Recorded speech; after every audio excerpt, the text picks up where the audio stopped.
अच्छा, चिट्ठा में आज बात व्लादिमीर पुतिन के उस जनरल की जो अचानक लौट आया है। इस जनरल ने टेलीविजन पर साफ साफ कहा कि रूस को अब यूक्रेन पर परमाणु बम गिरा देना चाहिए। यूक्रेन ने एक रात में रूस के 7 ठिकानों को निशाना बनाया। ज़ेलेंस्की इस वक्त रूस में जहां चाहे घुसकर हमले कर रहे हैं। Airbase, naval base, कर्च bridge, Kremlin, Zelensky ने रूस को रुला दिया है और हालात इतने बदतर हो चुके हैं कि पुतिन किसी भी वक्त परमाणु हमले का ऑर्डर दे सकते हैं।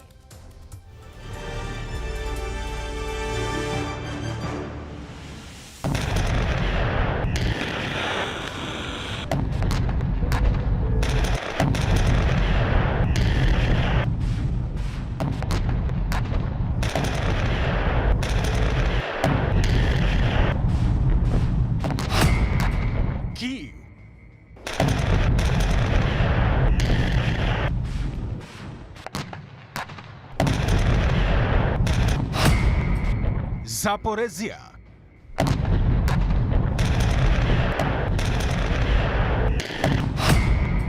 Kharkiv,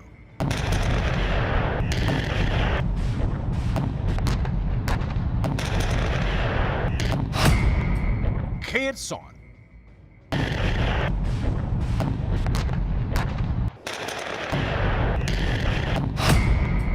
Robotyne,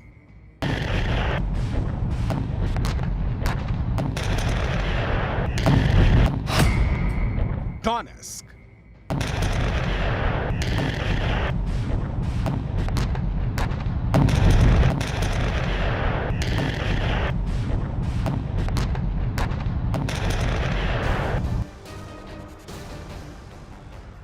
यूक्रेन की इन 7 जगहों को लॉक कर दिया गया है। रूस के सीने को छलनी करने वाले यूक्रेन के ड्रोनों का जवाब क्या पुतिन परमाणु बम से देंगे?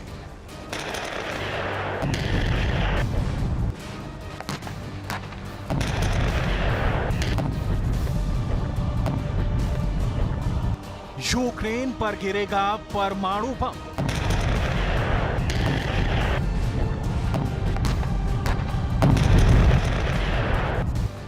ये सवाल इसलिए कि पूरी दुनिया इस वक्त क्रेमलिन की ओर देख रही है। ज़ेलेंस्की ने रूस के भीतर महायुद्ध में अब तक का सबसे भीषण हमला किया है। रूस बौखला गया है। पुतिन मीटिंग पर मीटिंग कर रहे हैं। रूस के चैनलों पर पुतिन का करीबी जनरल ऐलान कर रहा है कि अब बस। रूस का जनरल बोला, यूक्रेन पर गिरा दो परमाणु बम।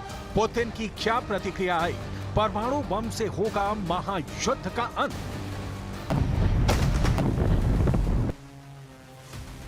भयावह युद्ध छिड़ा है। ज़ेलेंस्की के ड्रोन हमले रूस को इतना दर्द दे रहे हैं कि अब रूस की आर्मी में यूक्रेन पर परमाणु बम गिराने की चर्चा हो रही है। ज़ेलेंस्की के मंसूबे आसमान पर हैं। एक रात में ही रूस के 7 शहरों पर यूक्रेन ने ड्रोन हमले किए। नतीजा देखिए, धू धू कर जल उठे रूस के एयरपोर्ट पर 3 परिवहन विमान।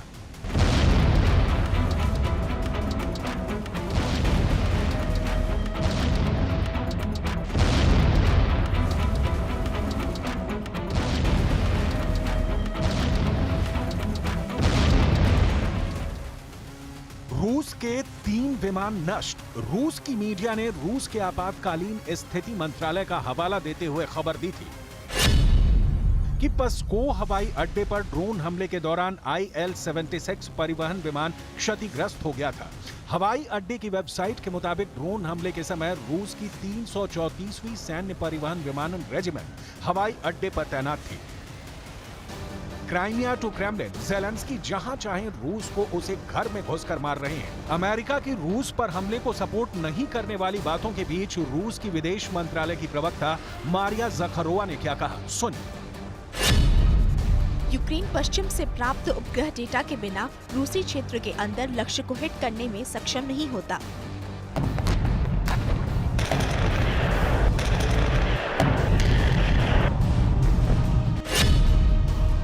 दो बातें अब तक साफ हुई।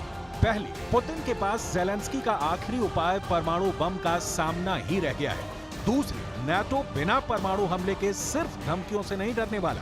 लिहाजा कहा जा रहा है कि सारी कार्रवाइयों का एक ही अंजाम दिख रहा है, पुतिन का परमाणु बम गिरा देना। पुतिन के बहुत खास दिमित्री मेदवेदेव कम से कम 5 बार परमाणु बम गिराने की धमकी दे चुके हैं।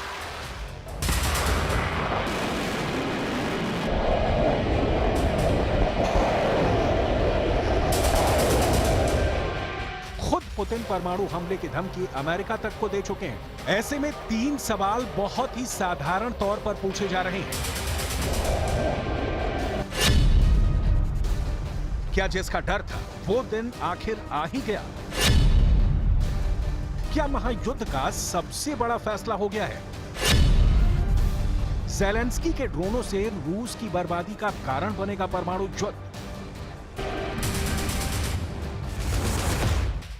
इन 3 सवालों का जवाब पुतिन के न्यूक्लियर प्लान के एक्शन प्लान वाले चैप्टर पर लिखा है, जो बहुत सीक्रेट है। इस बीच पुतिन के जनरल ने ज़ेलेंस्की को सीधी धमकी दी है, परमाणु बम गिराने की धमकी। इसे कीव को क्रेमलिन की ओर से डायरेक्ट मैसेज माना जा रहा है। बहुत दिलचस्प है, टीवी पर पुतिन के जनरल और एंकर के बीच की बातचीत, जिसमें पुतिन को परमाणु बम गिराने की सलाह दी जा रही है।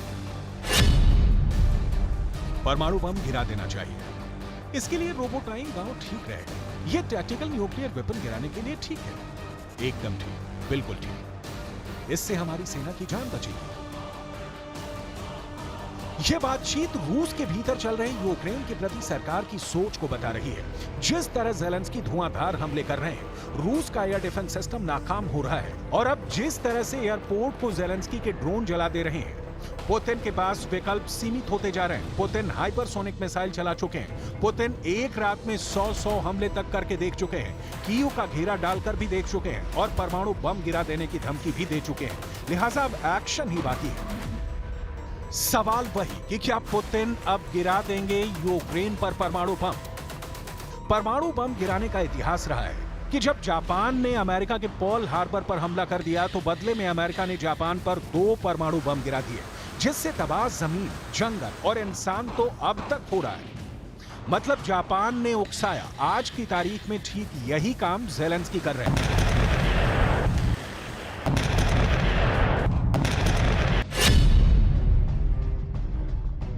ग्यारह हफ्ते की खूनी जंग के बाद यूक्रेन ने रोबोटाइन गांव पर फिर से कब्जा कर लिया है। रोबोटाइन सामरिक रूप से बहुत अहम जगह है। रोबोटाइन जमीनी तौर पर क्राइमिया को डोनेट्स्क से जोड़ता है। पुतिन युद्ध में फंसे हुए दिख रहे हैं। यूक्रेन के ड्रोन हमलों से नुकसान सिर्फ रूस के जान माल का नहीं हो रहा है, बल्कि अंतर्राष्ट्रीय स्तर पर पुतिन की साख कमजोर पड़ रही है। पूरे रूस को किले सा अभेद बताने वाले देश ज़ेलेंस्की के ड्रोन हमले से लहूलुहान हो रहा है, और पुतिन कुछ नहीं कर पा रहे हैं। इस बेबसी में क्या पुतिन के पास ब्रह्मास्त्र के तौर पर परमाणु बम को गिराने का ही विकल्प बच जाता है? इस सवाल का जवाब इसकी डिटेल में दिखाएंगे। उसके पहले यूक्रेन का दर्द भी जान लीजिए।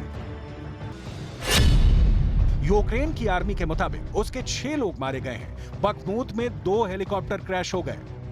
यूक्रेन के रूस पर ड्रोन हमले से रूस के यूक्रेन पर हमले की तादाद कम नहीं हो जाती। पुतिन की सेना यूक्रेन में ही कमजोर नहीं दिख रही है, बल्कि रूस को हमले से बचाने वाली एजेंसियां भी फेल हो रही हैं। लिहाजा ये सवाल तो तभी से खड़े हो रहे हैं कि पुतिन की परमाणु बम गिराने की धमकियों में अगर सच्चाई है, तो वो इसका इस्तेमाल कभी ना कभी जरूर कर सकते हैं। रूस के जनरल ने परमाणु बम गिराने की ताजा धमकी देकर इसे फिर से सुलगा दिया है। लिहाजा सवाल उठ रहे हैं कि क्या पुतिन अब गिरा देंगे यूक्रेन पर परमाणु बम? इससे पहले फरवरी 2023 यानी युद्ध के 1 साल पूरा होने के वक्त पुतिन के सुरक्षा गार्ड न्यूक्लियर बटन वाले ब्रीफकेस लेकर चलते दिखे थे, और अब उसी की चर्चा फिर से हो रही है कि यूक्रेन ने जंग में हालात वहां तक पहुंचा दिए हैं कि परमाणु युद्ध किसी भी वक्त भड़क सकता है। हालांकि परमाणु युद्ध भड़कने की सूरत में दुनिया कितने घंटों तक जी पाएगी, इसकी डिटेल भी आपको दिखाएंगे। अभी पुतिन के उस ब्रीफकेस की डिटेल जो पुतिन के सुरक्षा गार्ड ने उनके साथ रखना शुरू कर दिया है। पुतिन के सुरक्षा चक्र में ऐसा माना जाता है कि 2 में से एक ब्रीफकेस फोल्ड अप शील्ड है, जो गोलीबारी से पुतिन को बचाने के लिए है, जबकि दूसरा रूस के न्यूक्लियर बम का बटन हो सकता है। इस न्यूक्लियर बैग में पर्सनलाइज कोड होता है। ये हर समय रूस के परमाणु बम को कंट्रोल कर सकता है। इसकी देखरेख एक सशस्त्र सुरक्षा अधिकारी करते हैं, जो पुतिन के साथ हर जगह जाते हैं। पुतिन कहीं से भी परमाणु बम का बटन दबा सकते हैं। बेलारूस में पुतिन ने अपने न्यूक्लियर टैक्टिकल वेपन पहले से तैयार कर रखे हैं। बेलारूस के राष्ट्रपति अलेक्जेंडर लुकाशेंको ने कहा,